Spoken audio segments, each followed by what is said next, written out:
हाय, जल्दी से एक कहानी सुनते हैं। एक राजा था, उसके दो बेटे थे।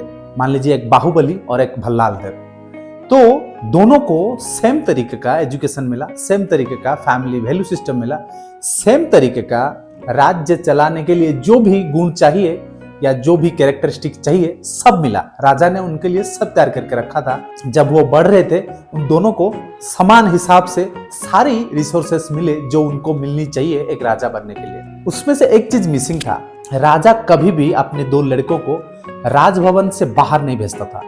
लेकिन गलती से एक दिन एक लड़का, मान लीजिए बाहुबली, बाहर चला गया कटप्पा के साथ। वो जब राजभवन से बाहर निकल गया, रास्ते के साइड में सबसे पहले एक मरा हुआ आदमी को लोग कंधे पे लेके जा रहे थे, उसको देखा।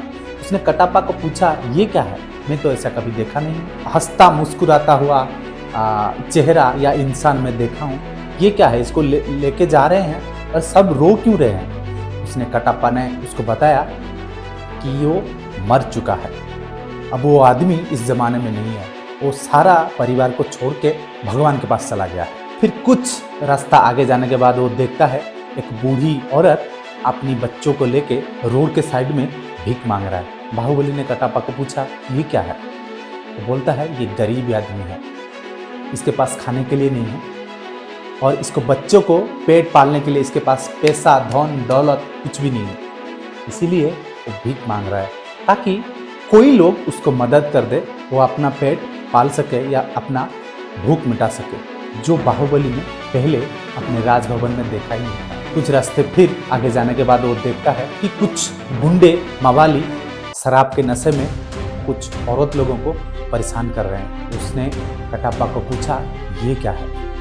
कटप्पा ने जवाब दिया, ये कुछ बुरे लोग हैं, शराब के नशे में कुछ लोगों को परेशान कर रहे हैं। वो सारे लोग डर के मारे किसी को बोलते नहीं हैं। अगर ये लोग आपके पास आएंगे तब तक उनके परिवार को ये लोग नष्ट कर देंगे या उनके परिवार के सदस्य को ये लोग चोट पहुंचाएंगे, दुख पहुंचाएंगे, मार देंगे। तो बाहुबली ने ये सिलसिला, उसकी राज्य का ये जो कड़वा सच देखा ही नहीं था। उसके पास भले ही थ्योरेटिकल नॉलेज था, उसके कुल गुरु से जो भी शिक्षा उसको मिला था उसके दिमाग में तो था, लेकिन ये जो कड़वा सच, जो रियलिटी है, वो देखा ही नहीं था।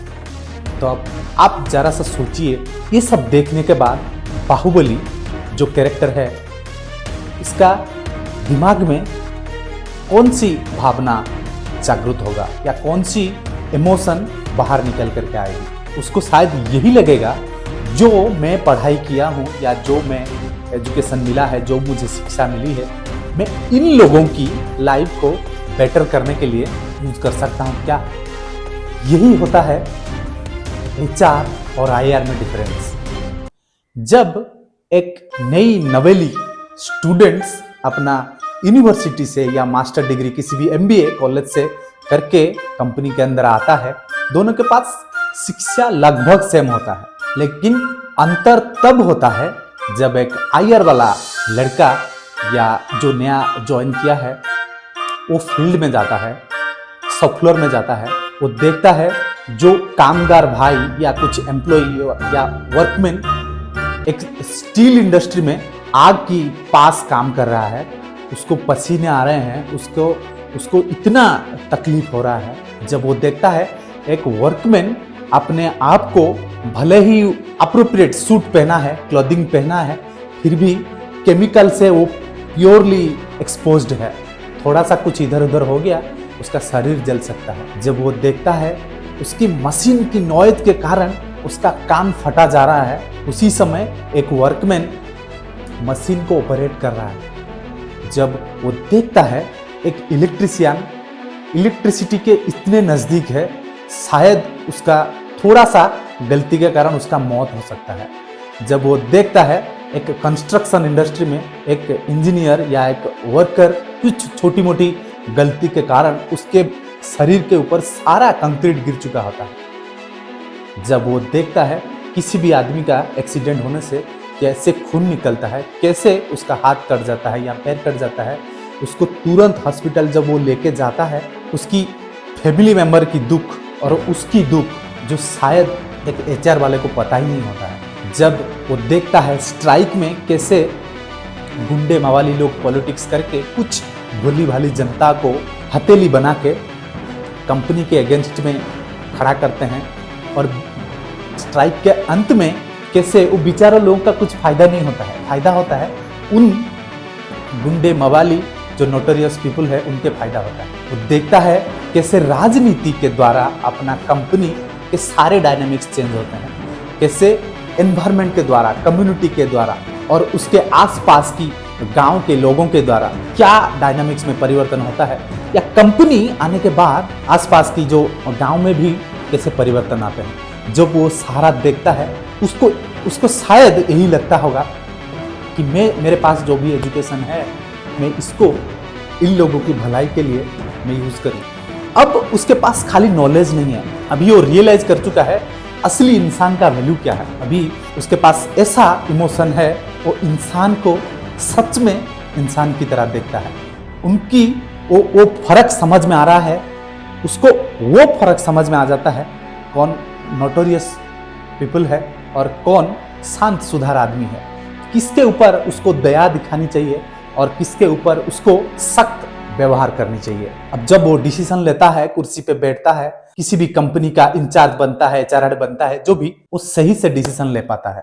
लेकिन जब एक सेम लड़का केबिन के अंदर बैठता है, एसी केबिन में बैठता है, कंप्यूटर में कीबोर्ड के ऊपर अपना उंगली चलाता रहता है, उंगली का जादू चलाता रहता है, एक्सेल सीट में मास्टर बन चुका है, फॉर्मूला लगा के फटाफट डाटा निकाल के अपने बॉस को दे देता है और पॉलिसी बनाता है, ड्राफ्टिंग करता है, चैट जीपीटी यूज करता है, लेकिन शायद ये जो इमोशन है उसके दिमाग में डेवलप हुआ ही नहीं है।